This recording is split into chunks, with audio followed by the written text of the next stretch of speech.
A well-adjusted person is one who makes the same mistake twice without getting nervous. I never expect a perfect work from an imperfect man. Those who stand for nothing fall for everything. Hard words are very rarely useful. Real firmness is good for everything. Strut is good for nothing.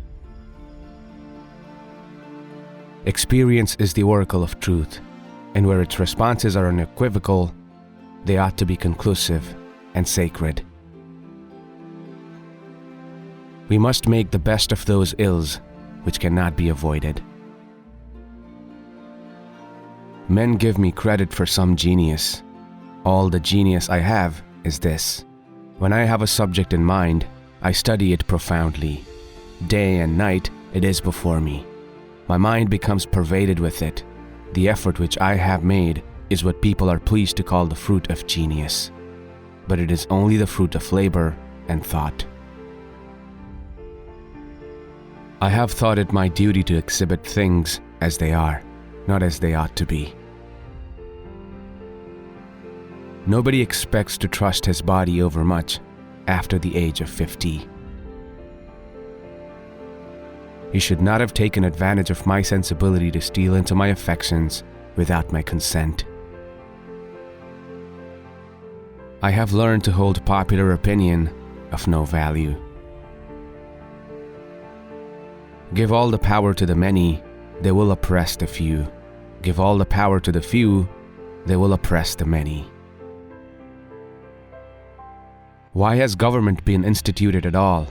Because the passions of man will not conform to the dictates of reason and justice without constraint.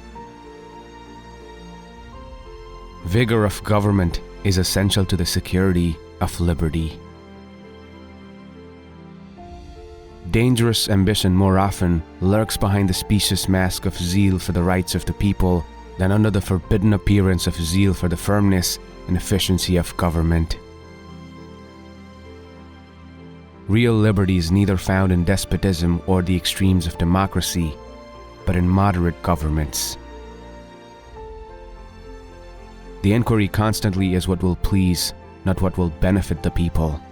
In such a government, there can be nothing but temporary expedient, fickleness, and folly.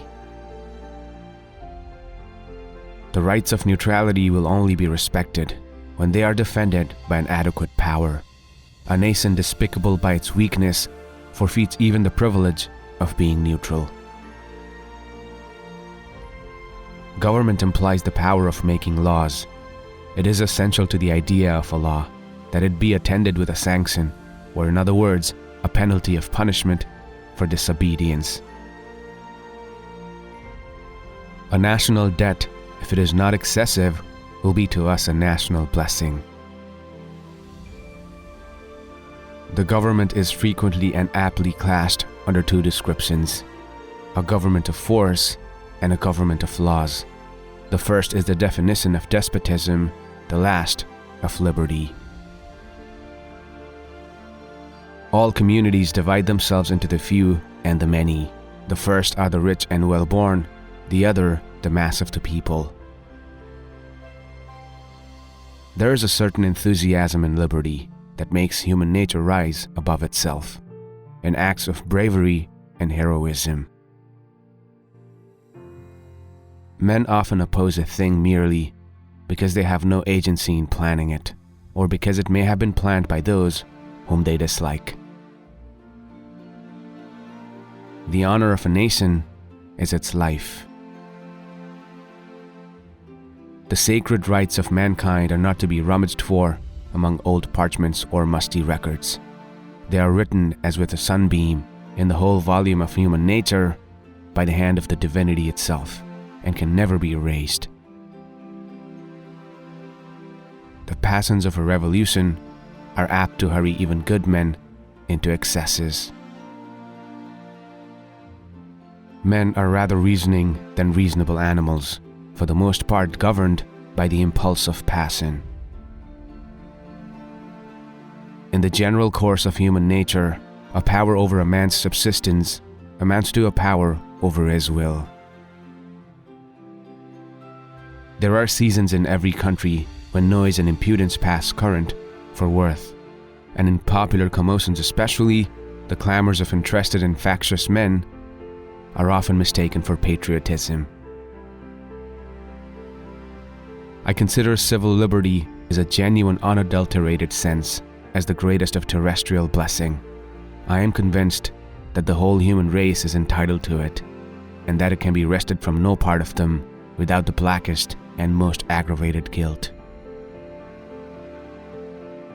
A powerful, victorious ally is yet another name for master. A strong body makes the mind strong, I advise the gun. While this gives moderate exercise to the body, it gives boldness, enterprise, and independence to the mind. The best we can hope for concerning the people at large is that they be properly armed. When the sword is once drawn, the passions of men observe no bounds of moderation.